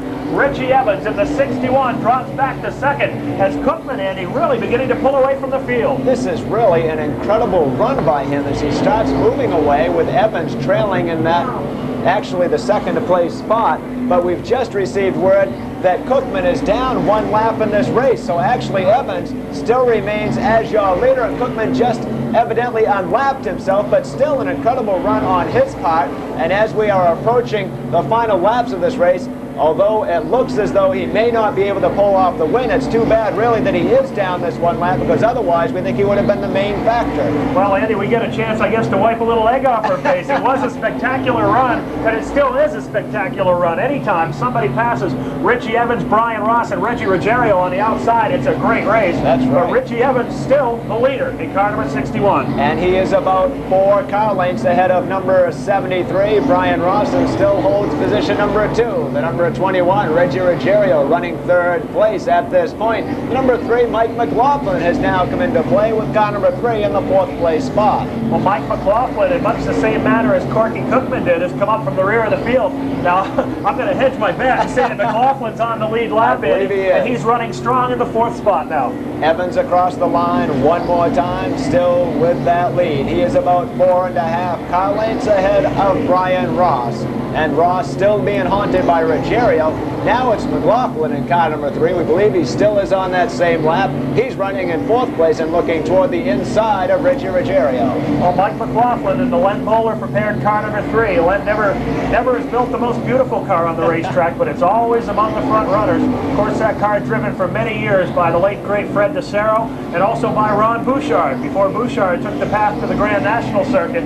Now, Mike McLaughlin, they call him Magic Shoes on the modified circuit, and you can see why now, as he sets his sights on Reggie Ruggiero. A very admirable chauffeur is McLaughlin. Another admirable chauffeur, your lead car with 10 laps remaining, Richie Evans. And he is just dominating things at the front. We only wish that Corky Cookman could be on that same lap, because I think if anyone is going to give Evans a run, it would have been him. He appears to have that power, Dave. Well, he sure did. It was a whale of an exciting race, as long as we didn't know that Cookman was a lap down. But We said it before and we'll say it again. Hats off to Corky Cookman. Anybody that passes the people he passed in the outside line deserves a tip of the hat. And still, knowing he was a lap down, all he's done virtually is unlapped himself. He pretty much knows that he doesn't have any chance at all of pulling off the win. So you really do have to have a tip of the hat for that man for hanging it all out on the outside with that expensive equipment riding there. Well, right now the battle is for the third spot. Reggie Ruggiero in the 21 continues to fend off the charge of Mike McLaughlin. There's Ruggiero, McLaughlin right behind, then the 00 of Doug Heveron, who we believe is down a lap. I've seen Heveron pit. I don't know if he lost a lap, so this could be an excellent battle down the back straightaway. Things really brewing down toward the close now, and as we approach those final laps of this Twin 100 race, the second leg of the Twin 100s, it is Richie Evans with the lead car. He's moving down the backstretch area. The 00 pulls to the outside of the track.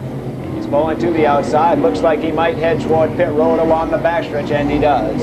Well, I guess now it's all elementary whether Heveron was on the lead lap or not, as he ducks into the pits on the back straightaway, leaving Richie Evans all alone out in front. A big margin now, about 10 car lengths back to Brian Ross. Ross, Reggie Ruggiero, Mike McLaughlin now round out the top 4 positions.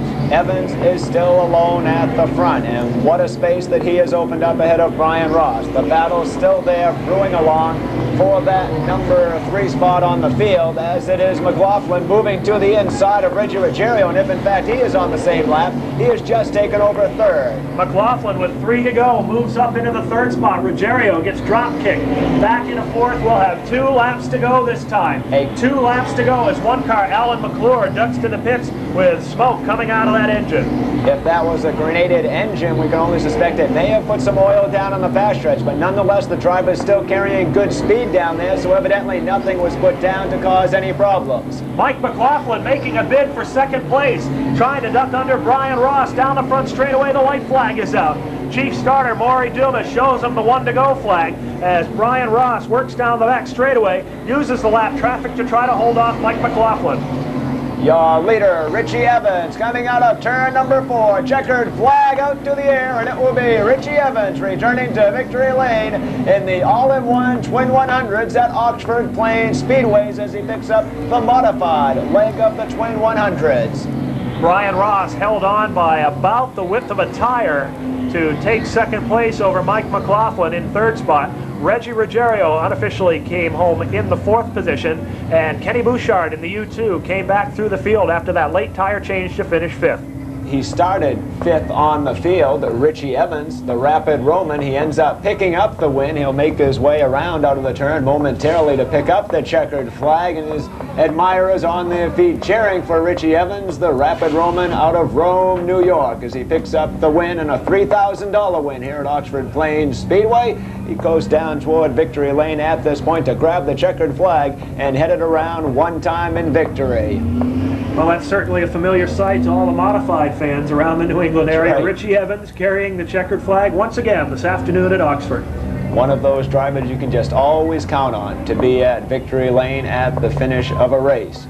Richie Evans, the man to beat on the NASCAR modified scene, and he's proved it again here today at Oxford as he would pick up that 2nd leg of the Twin 100s at this 3rd mile asphalt oval. And of course, as some of those modified drivers expressed, Oxford is a different track to run. It's one that they only run just once a year, and it's kind of a different track for them to run. They're not used to these short 3rd mile ovals. Generally, they've been running on the half-mile ovals, which they feel most comfortable with. Richie Evans about to climb out of his car down and victory lane. We'll go down to trackside at this time with Tom Elliman and catch a word with the champion of the 2nd leg of the Twin 100s. Took the lead early on and things went pretty smooth for you, did they? Well, I knew I had to charge early there if I was going to get to the front, and we started to run out of tires with about 5 to go there, but I think Brian and the other guys were having the same problem.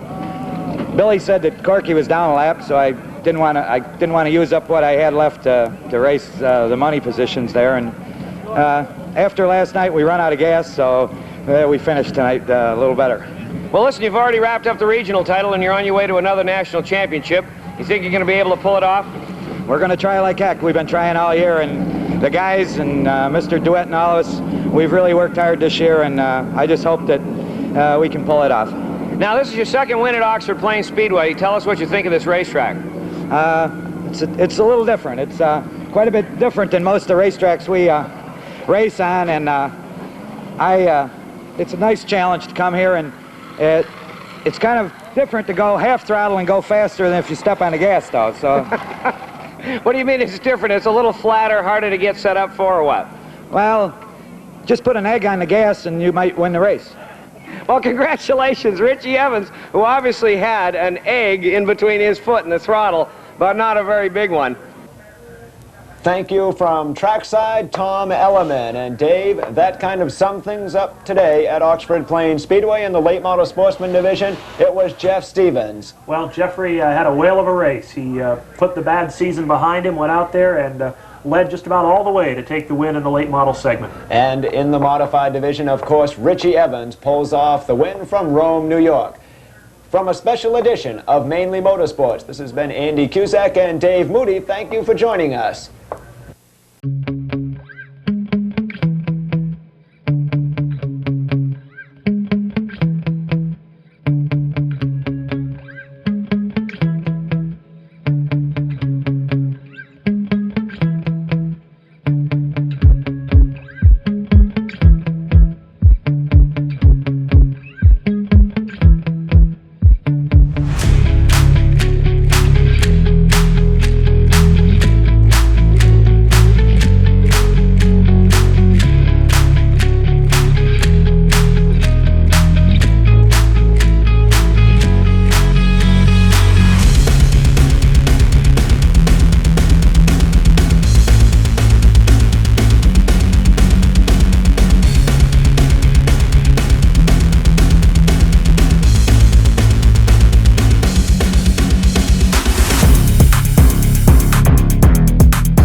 Production funds for Mainely Motorsports have been provided through grants from Seltzer and Ride Home Incorporated, bottlers of Pepsi-Cola, as well as Shaw's Supermarkets, where you're someone special.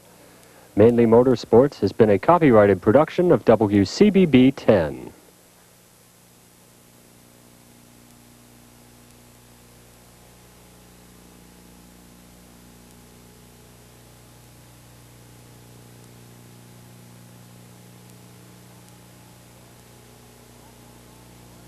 Some Boston Spotty, what?